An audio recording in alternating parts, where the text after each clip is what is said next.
All right. So before we begin introducing you to our esteemed guest, we would like to acknowledge the land that the Refugee Center is located on as unceded Indigenous land. We respect the Kanagahaga Nation as custodians of the land and waters on which we gather today, and the Tiohtià:ke territory as the gathering place of the First Nations.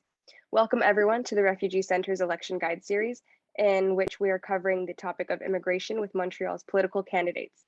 Today we have with us Alicia Di Tullio, the NDP candidate for the St. Leonard St. Michel riding.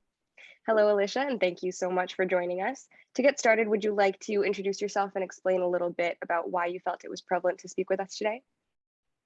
All right, thank you very much. Hi, my name is Alicia Di Tullio. First of all, I want to thank the Refugee Centre for having me here. I feel like this is a very important topic that should be discussed more in politics. So the reason why I got into politics in the first place is to have a better voice for the education. I realized that the Refugee Centre also has a lot to do with promoting education as well. So that works out to both of our benefits. And yeah. Amazing. Thank you so much.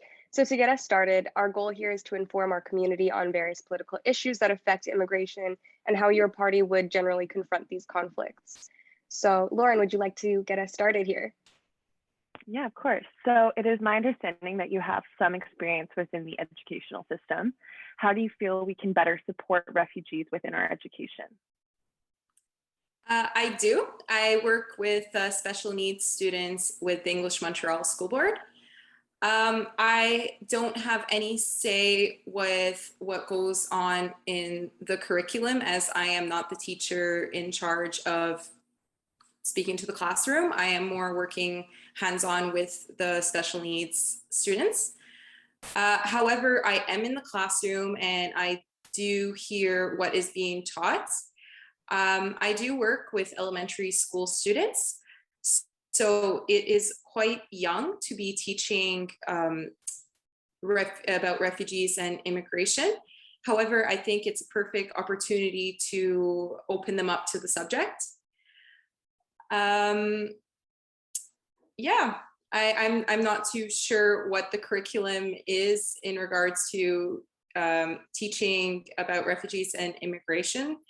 But it's not something that I have heard in the classroom. So I definitely think it's important to open it up to younger children, to have them get a better understanding with what's going on in our country and how multicultural it is. It's quite beneficial. So what Canadian policies do you feel need to be changed in order to better support immigrants and refugees? So just to start off, I do need to let you all know that this is a new subject for me. I am learning a lot about it and I'm very open to learning more about it. With doing my research, I have read about the Safe Third Country Agreement. That is something that I do not agree with at all. So basically what it is, it's a US and Canadian agreement that they have made. If the US decides to refuse a refugee, then Canada doesn't have to look into them either. We should not defer our responsibility to a state that does not meet minimum standards in refugee determinations. In no other area of our jurisdiction has Canada willingly given so much power to a foreign state to make decisions for us. US authorities routinely deport women escaping gender-based persecution and individuals fleeing gang violence. In Canada, these people can become refugees.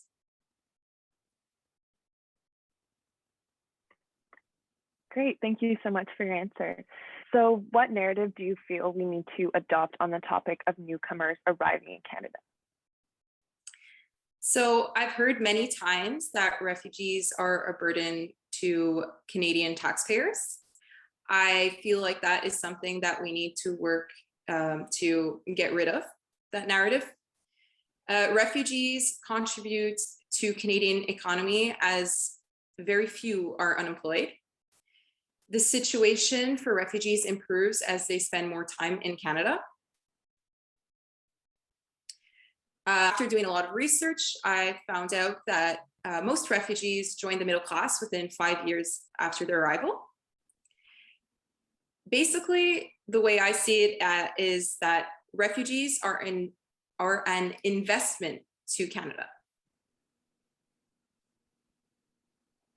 Amazing. Yeah. So you kind of touched on the answer a little bit in your previous question, but do you feel that Canada has been sufficient in sort of addressing the socioeconomic needs of refugees when they arrive?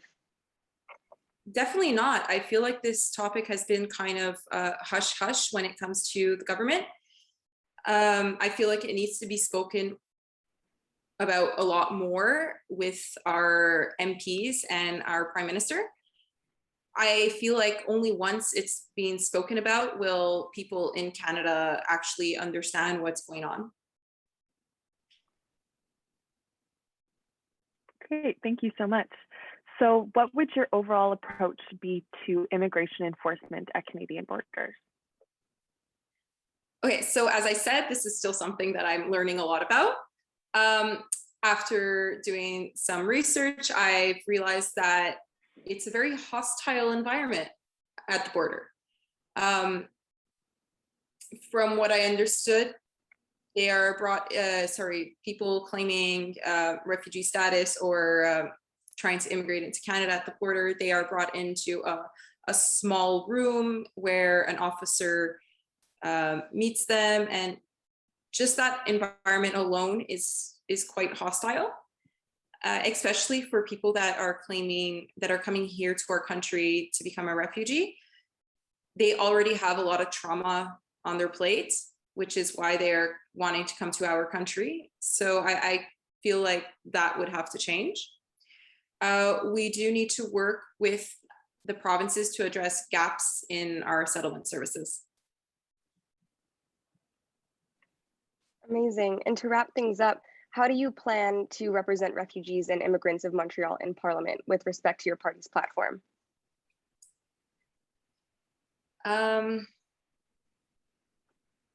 Okay, so Canada should provide these immigrants and refugees with the proper resources.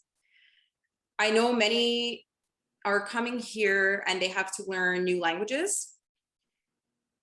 They should not be left alone to figure things out for themselves. When immigrating or seeking refugee status in Canada, the Canadian government should be responsible in guiding applicants to places that can help them.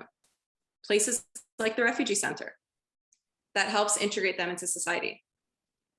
After speaking to some refugees myself, I recognize the challenges that many of them have in regards to their mental health due to past traumas. The NDP government wants mental health to be covered under the Pharmacare Act in Canada. An NDP government will make sure that our immigration policies and levels meet Canada's labor force needs and recognize people's experiences, contributions, and ties to Canada. As we see with the pandemic, many have come here to work. If they are here to work, they are good enough to be living here permanently. It's as simple as that. Amazing. Thank you so much, Alicia, for taking the time to speak with us today and for partaking in our election guide. We greatly appreciate your insight on Canada's current immigration issues and wish you all the best in your political campaign.